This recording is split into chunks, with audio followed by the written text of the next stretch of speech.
আসসালামু আলাইকুম। কিয়ামত কবে হবে?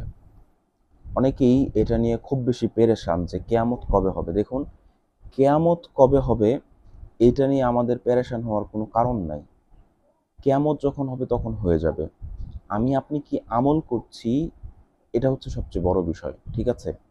আমি আপনি কি নেক আমল করছি, কি ভালো কাজ করছি এটা এটা হচ্ছে সবচেয়ে বড় বিষয়।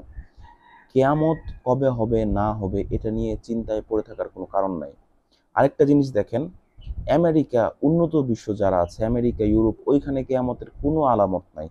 শুধু বাংলাদেশ, ভারত, পাকিস্তান এই ৩ দেশের মানুষই কবে কেয়ামত হবে, হ্যাঁ, হযরত ঈসা আলাইহিস সালাতু ওয়াস সালাম চলে এসেছেন, এই সেই এগুলো নিয়ে খুব বেশি ব্যস্ত।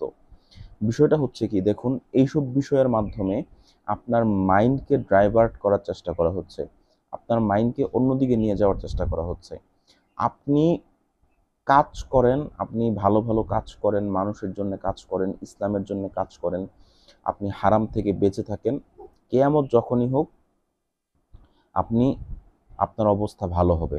কিন্তু আপনি যদি খারাপ কাজ করেন, মন্দ কাজ করেন, আ জিনা ব্যভিচার করেন, সমাজের মধ্যে অন্যায় অশ্লীলতার কাজ করেন, তাহলে কেয়ামত যখনই হোক আপনার অবস্থা কিন্তু ১২টা বেজে যাবে। তাই কেয়ামত কখন হবে সেই চিন্তা না করে কেয়ামত কেয়ামতের মাঠে আপনি কিভাবে দাঁড়াবেন, কি জবাব দিবেন, আমি কি জবাব দিব, ঠিক আছে, আল্লাহ রব্বুল আলামিনের সামনে আমরা কিভাবে দাঁড়াবো, সেই চিন্তা করাটা খুব বেশি জরুরি। কারণ কেয়ামতের দিন সবাই কিন্তু ইয়া নাফসি, ইয়া নাফসি করবে। খুদ নবী আলাইহিস সালাতু ওয়াস সালামরাও কিন্তু ইয়া নাফসি, ইয়া নাফসি করবে। বড়, বড় আল্লাহর ওলি তারাও কিন্তু ইয়া নাফসি, ইয়া নাফসি করবে। ঠিক আছে? একমাত্র আমাদের প্রিয় নবী মুহাম্মদ সাল্লাল্লাহু আলাইহি ওয়াসাল্লাম তিনি কিন্তু সুপারিশ করতে পারবে।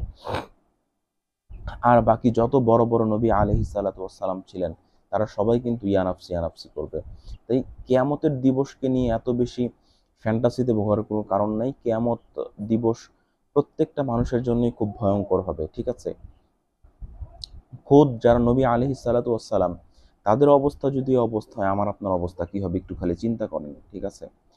কেয়ামতের দিবস নিয়ে আমাদের যেই পরিমাণ আ আপনার আমাদের যেই পরিমাণ কিউরিসিটি, যেই পরিমাণ কৌতূহল, সেই পরিমাণ কৌতূহল যদি নামাজ রোজা নিয়ে থাকতো, সেই পরিমাণ কৌতূহল যদি হজ জাকাত নিয়ে থাকতো, সেই পরিমাণ কৌতূহল যদি মানুষকে দান করার দিকে থাকতো, সেই পরিমাণ কৌতূহল যদি আমাদের ইলম অর্জন করার পেছনে থাকতো, জ্ঞান অর্জন, ইসলামিক মৌলিক যে জ্ঞান আছে, তাহলে কিন্তু আমাদের এই মুসলিম সমাজ আরো বেশি অনেক অগ্রসর হতো, আরো বেশি অনেক ভালো পর্যায়ে যেত।